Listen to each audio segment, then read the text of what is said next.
Welcome back, guys. This is Alex Himes with the Ruckus. Thank you again. I wish everyone the best of luck this week and next week to everyone at UK, at Transylvania, all the surrounding schools, and mostly just all the schools in the nation. Good luck on your finals this week and next week. It's going to be rough, but we're going to get through it. We're going to knock it out, get home for the holidays, and try and forget about all the stuff that you just failed. So jumping right into today's news, we're going to talk about LaVar Ball. LaVar managed to get into the news this week again because as continuing on from his son LiAngelo's whole China fiasco that happened a couple weeks ago, now the suspension has come down from UCLA, and LaVar's response to that, and I quote, is, "I'm not going to let UCLA take the fire out of my boy by not letting him play for 2 months." This comes as a direct response to UCLA deciding to suspend LiAngelo indefinitely after the theft scandal going on in China, which he just got back from, I don't know, like maybe 2 weeks ago, I think we reported that.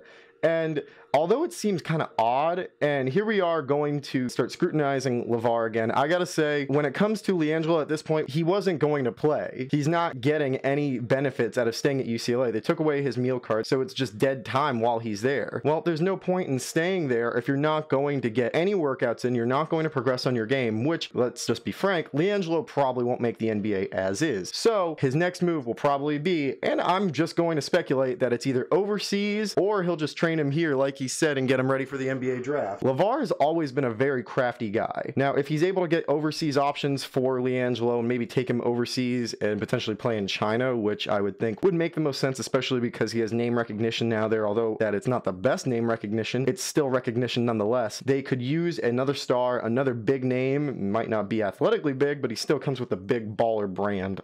They would end up making money somehow. It's LaVar. He always manages to make money in these situations, and it would probably benefit LiAngelo. And now LaVar still makes the news. The Lakers have finally had enough, and in an attempt to restrict what comes out of his fat mouth, the Lakers have designed and created a new rule called the LaVar Ball Rule. And I quote, "Family, friends, and agents will wait in seats behind the basket of the visiting team's locker room. Interviews are forbidden to be conducted in that area." And the whole point of that is to restrict where the family and friends of the actual players themselves will be sitting, keeping them in a designated zone and making sure media is forbidden from talking to them. Instead of saying LaVar can't talk to the media, they went right around the whole situation and said nobody involved with the families can talk to the media, and I think that was a smart move. This comes as a direct response to LaVar criticizing Julius Randle after a loss to, I think it was the Clippers maybe a couple weeks ago. No, it was the Warriors game about a week ago now, where LaVar said at the very end the Lakers could have had that game if it weren't for the fact that Julius held the ball too long and could have thrown it a dime to Lonzo. Regardless, you can't be doing that. You can't criticize, one, the kid's teammate. You can't criticize the team in general because you're a parent of the team, so they're going to overblow that in general. And three, no one cares what you have to say. Clearly, you know, some people do because it's publicized in the media, but you think people actually care when in reality they love what you're giving them. They're giving them fuel. You're giving them things to write about in a market where they have other things that they should be worrying more about, like this guy Donovan Mitchell who's killing it in Utah right now. But no, you're taking up their time. And to change that, the Lakers finally made a rule. He was never allowed to be on the court in the first place, but now they're enforcing a rule. He's not permitted to do interviews on the court at all. It's a league rule, and individuals must have credentials to enter onto the court to do so, which LaVar does not have. So thankfully that ends that saga. Don't get me wrong, I love seeing and reporting on this LaVar Ball stuff. I respect what he does with his kids in the sense of how he's trying to market them. He's a marketing machine and people don't even realize it, or they just take it for granted. But this guy needs to keep his mouth shut when it comes to his kid's career at this point. Your son Lonzo's already gone off. He's in the NBA. He's working his way up. We've seen that he has talent. He dropped 2 triple-doubles this year, which people still don't appreciate. The fact that a rookie dropped 2 triple-doubles in his first 20 some odd games, that's it.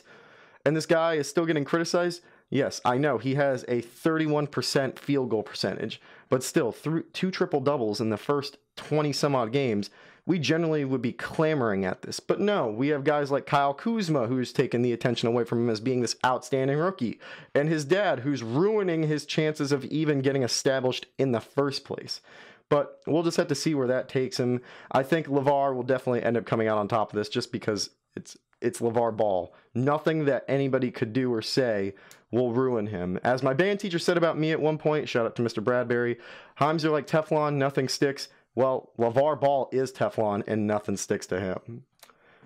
We're going to go over to LeBron James now, a topic I don't like discussing because, as people know, I am not a Cavaliers fan. The Cavaliers have won their 13th straight game. They're now the second team in the East, sitting at 18-7, which isn't bad. LeBron on the season is averaging 28.2 points per game, 8.6 assists, and 8 rebounds per game. All around great numbers. I get it. I love seeing this from LeBron. Personally, I think this is his second best season ever to that season, the year the Heat won the championship right before he left Miami. That was one of his best seasons, just all around going nuts. He dropped a 61-point game. He had the Batman mask on at one point. Like, LeBron was it that year. They're on a 13-game win streak, but I want to point out one thing. During that 13-game win streak, they played the Mavericks, the Knicks, the Hornets, the Clippers, the Pistons, the Nets, the Hornets, the Sixers, the Heat, the Hawks, the Grizzlies, the Bulls, and the Kings last night. That sounds like a pretty damn easy schedule. Now, criticize me all you want, but all those teams are subpar teams and are playing below and above the expectations that they've had. The Clippers suck. The Hornets, now that they lost Steve Clifford, they weren't doing well with him. Now he's out indefinitely with a health issue. Wish you the best. But you still aren't doing anything really in the regular season. The Mavericks, they stink. The Sixers, they're on the come up, but they're overrated still. The Heat, what the heck is Waiters Island these days? The Kings, I'm not even going to go into that. And the Bulls, really? They've won these games. And if you've looked at some of these games, though, at some point or another, they were tied and or were just struggling offensively in these games. Albeit LeBron James has played his mind out. He's played the best basketball I think I've ever seen him play at an age where I did not expect LeBron to play. He just has that Brady-esque body where they're like fine wine. They get better with age. Let's cool it on these, oh, the Cavs are back, or the 13-game win streak. There's a reason why no one is impressed with this win streak as much as they were with the Celtics win streak. The Celtics were playing without their best offensive player or assumed best offensive player and were picking up teams and killing them defensively. Here, you have LeBron James playing his mind out while his team is picking up their slack, but they aren't that great in general, and they're old. They're just old. And for this NBA, this period in the NBA, you need younger teams. They're being kept afloat by LeBron. Remove LeBron from that team, they're not going anywhere. You could get those 13-game wins easily if you had that schedule too. Just food for thought.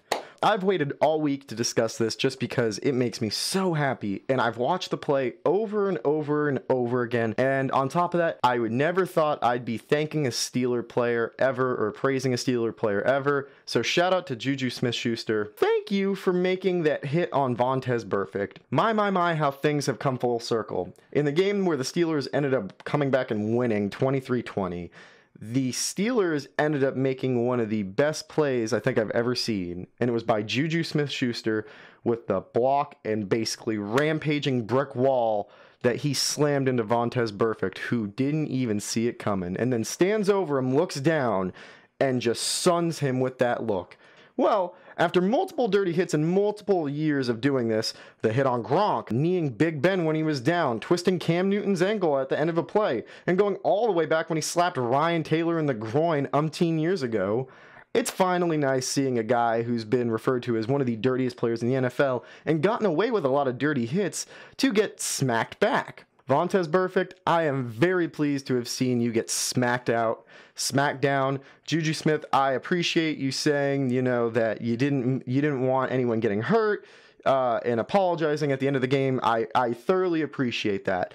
But we know you're sorry. You hope that he's okay, but you wanted to rough him up, and I get it. I would want to rough him up, but shout out to Juju Smith, shout out to Vontaze. Thanks for taking that hit, buddy. And on that note, we got to get to a little bit more of a serious topic at this point, unfortunately, and that is sexual assault is now coming into the world of sports. It was reported yesterday that Hall of Fame QB Warren Moon has been accused of sexual assault, and the suit alleges that Moon committed sexual battery by grabbing the woman's crotch during a trip to Seattle earlier this year. Wendy Haskell, who worked as an assistant for Moon's company, after making these claims and reporting it to her supervisors and letting them know Moon's actions, she was demoted by her superiors. Moon was accused of sexual harassment from a Vikings cheerleader back in 1996 and physical abuse from his ex-wife, and it's sad to see that guys who we've revered for years are now starting to be brought to the public light. We understand that they have faults, but we hold them to such a higher standard because of who they are as athletes, public figures, and role models,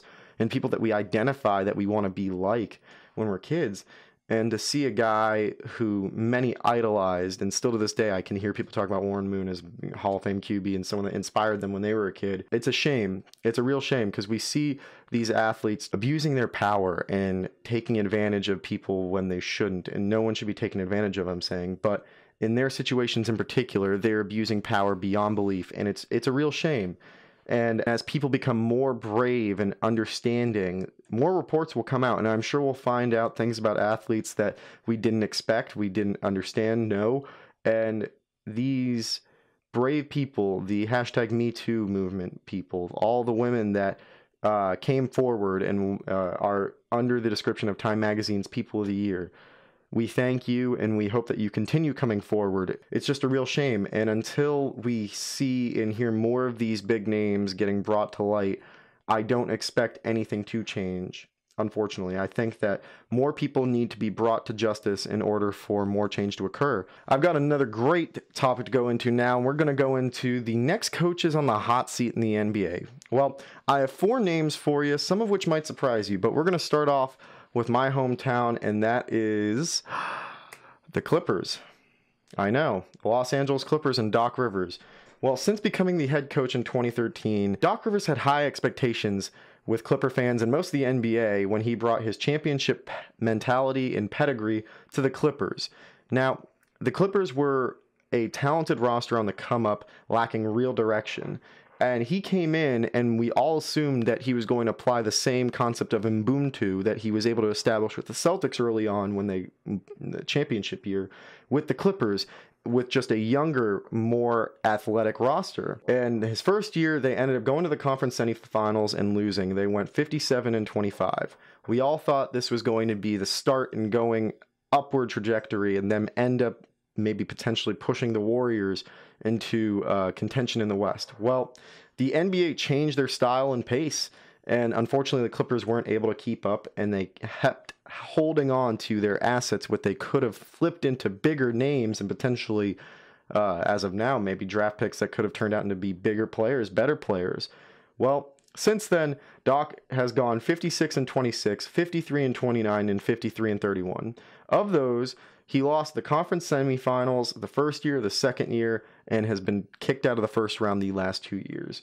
And it's really sad, because a guy who is a great coach is just stuck with mediocrity in the playoffs. They've been a great regular season team, but unfortunately they just haven't been able to progress in the playoffs. And with guys that are so talented, we can't expect this, and we shouldn't be expecting this. Their inability to get past the second round and losing in terrible fashion to the Blazers in 7, dropping to the Rockets in 7, and Utah in 7, we can't take that anymore. And as NBA fans, it's rough to watch, because we can see these talented guys just not going anywhere. They're not progressing. The injuries to Blake Griffin, DeAndre, to Chris, and all the interchangeable players that they have, including the small forward or insert small forward that they really haven't been able to utilize properly, hasn't helped them. And at this point, he's kind of turned into the Mike Woodson of Los Angeles. And I say that as he's keeping them relevant, keeping them afloat, maybe 3rd or 4th in the Western Conference, as Woodson did with the Hawks in the East for years. But they never really did anything more than be a regular season team. And I love Doc, but he just isn't the right fit for Los Angeles anymore. We can kind of see them already pushing him out slowly, and it's turning more gradually, because we've seen that he was the GM, now he's just the head coach. He's lost that role, and it seems like his role is just getting more diminished. And I wouldn't be surprised if they do move DeAndre Jordan, like we said multiple times on this show, that he wouldn't return at the end of the season. And even if they don't move DeAndre, I don't see Doc making it to the end of this year. And now my second coach, I have Alvin Gentry of the Pelicans. This one's a little bit quicker, and it seems more obvious. You know, he's gone 30-52 in 2015 and 34-48 last year. He lucked out with the Golden State Warriors assistant gig that landed him another head coaching gig after just struggles after that one really good year with Phoenix. Here we are, and he isn't able to get the Pelicans to play a concrete style of basketball. And it's reflective of their record. We've been constantly saying that, oh, they'll get there. It's the injuries. Drew Holiday isn't there. They don't really have a small forward that can really do much. Their starting lineup is just shifting all the time. And the twin tower combo of Boogie Cousins and Anthony Davis may or may not work, but it's 2 big guys down low. Well, clearly Anthony Davis and Boogie Cousins are doing what they can. Boogie scored 40 and had 22 rebounds last night with 4 blocks. You can't ask for much more from a player than that. Rondo's looking good with those guys, but it's not making a difference. I like Gentry, but Gentry just isn't a fit for what they need. He isn't. And his job should have been at more risk than Dave Fizdale's, in my personal opinion. But here we are sitting while he's still a coach. And I don't see Alvin Gentry making it to the end of the season, period. The one that might surprise you all is Dwayne Casey of the Raptors, actually.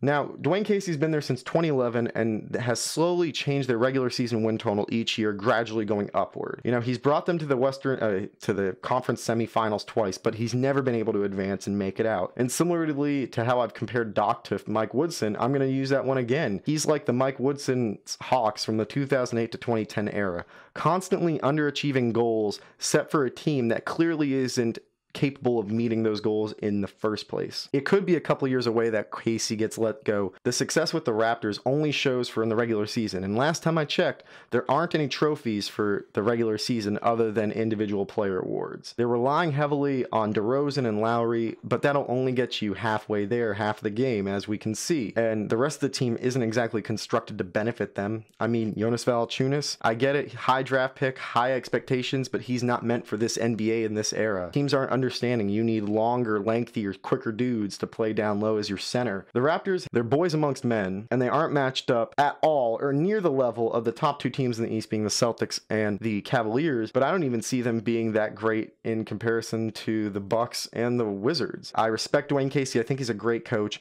but his fit and style just clearly aren't meshing with the Raptors, and the only barometer that I can use is success. Now, my last coach that I'm going to talk about is probably the most obvious, but for the crappiest reasons, and that is Billy Donovan of the Thunder. Poor Billy D.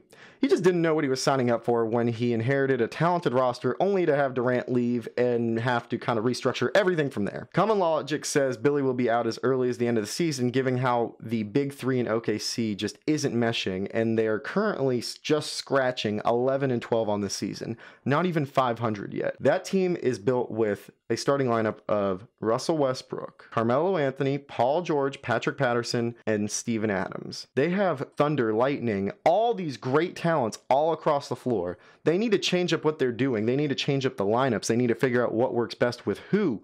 But clearly, they need to first figure out who's going to be the guy, if you will, at the end of the games taking the shots. And last time I checked, who was the guy that won MVP last year for averaging a triple-double, which has only been done one other time? Yeah, let that man have the ball at the end of the games and trust him to do what's right. I bet the Thunder will bounce back. I mean, common knowledge just says they will. Look, the Heat didn't start off that great exactly. They were 9 and 8 in their first games. Here, the Thunder really have a shot to make that bounce back and to get back and meeting those expectations that we all have.